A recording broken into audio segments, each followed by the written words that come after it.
Well, Democrats in disarray has been a favorite headline of the Washington-based news media for the last several decades.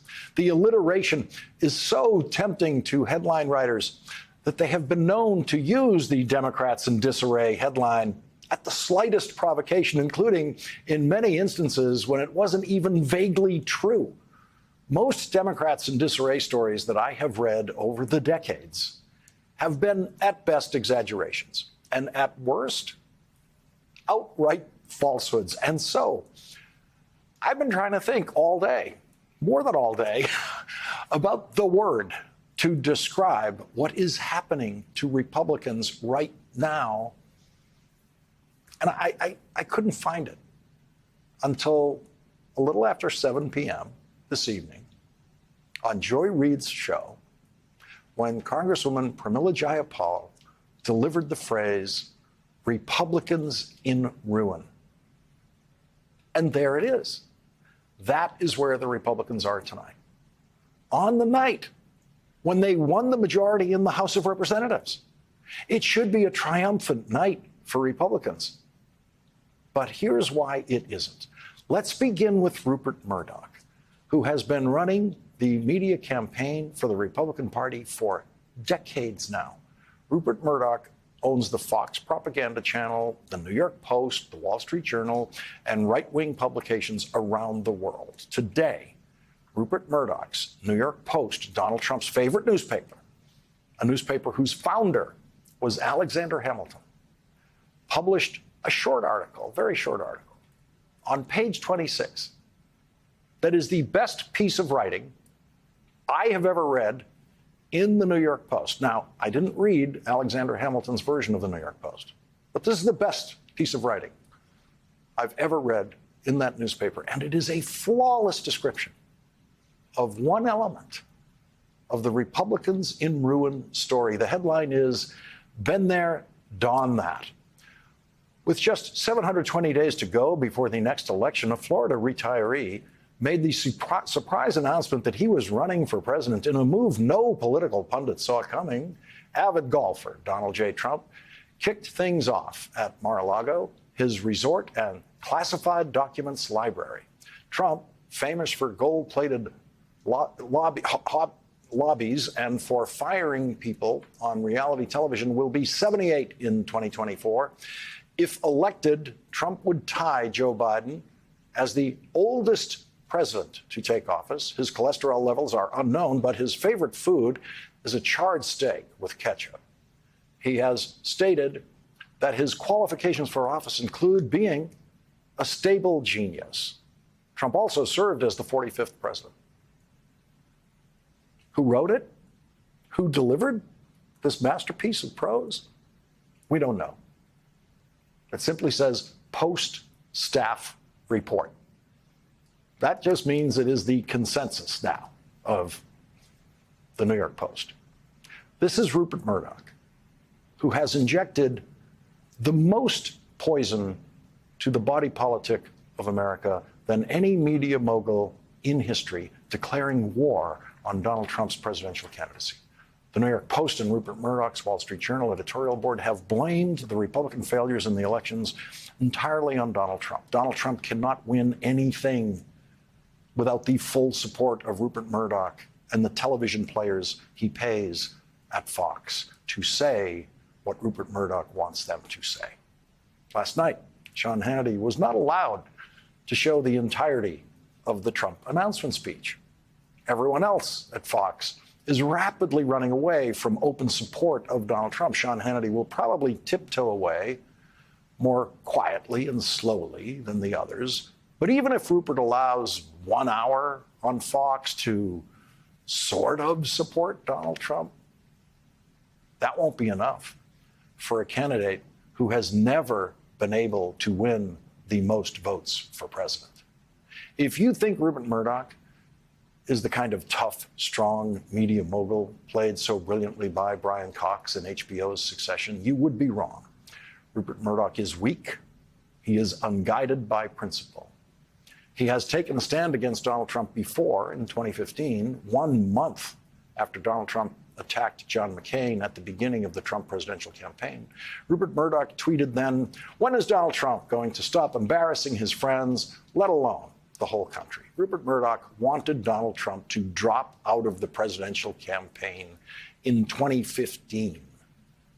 But as Donald Trump increasingly captured the affections of Rupert Murdoch's audience, Rupert Murdoch took his money-making orders from his audience. So no one can count on Rupert Murdoch to remain so strongly in opposition to Donald Trump. But Rupert Murdoch is off to a good start in his attempt to kill the Trump presidential candidacy.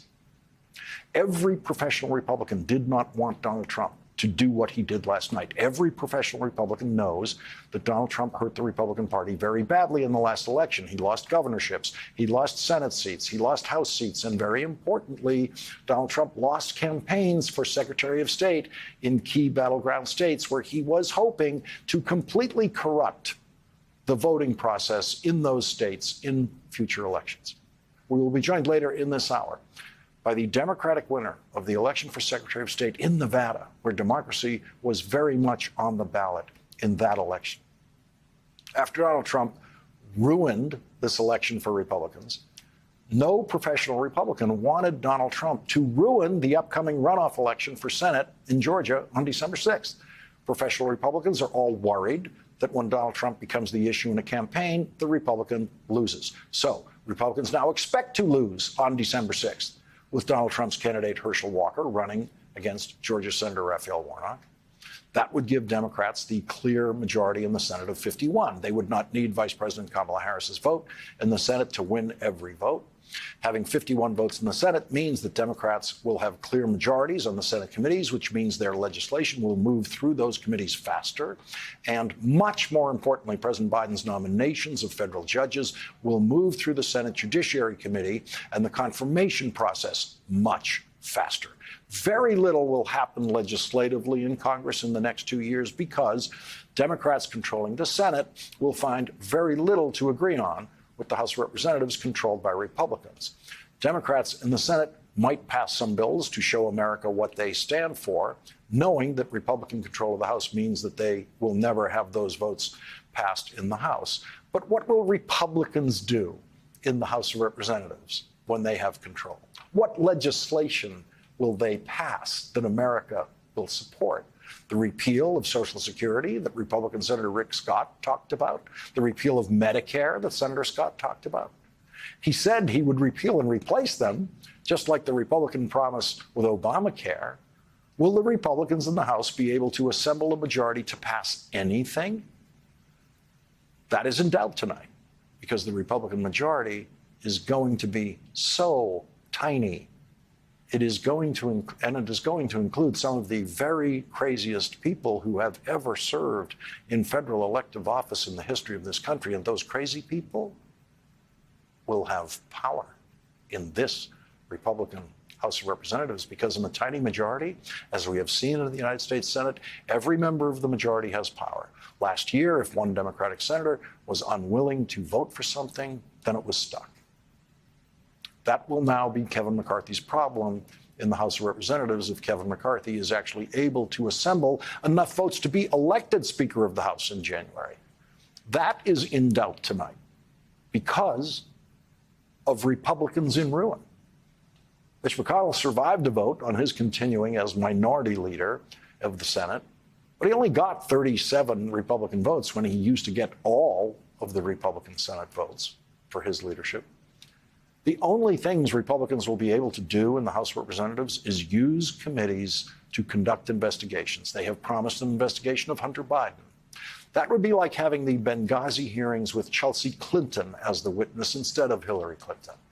The majority of Americans are not going to appreciate Republicans beating up on and humiliating someone who admits his addiction to drugs, someone who was very close to death because of that addiction, and whose problems are in no way connected to Joe Biden's performance as vice president or president. Republicans have also promised to impeach Joe Biden. They are, of course, promising to impeach the president for nothing. If they do that, they are guaranteeing skyrocketing polls for Joe Biden and for Democrats.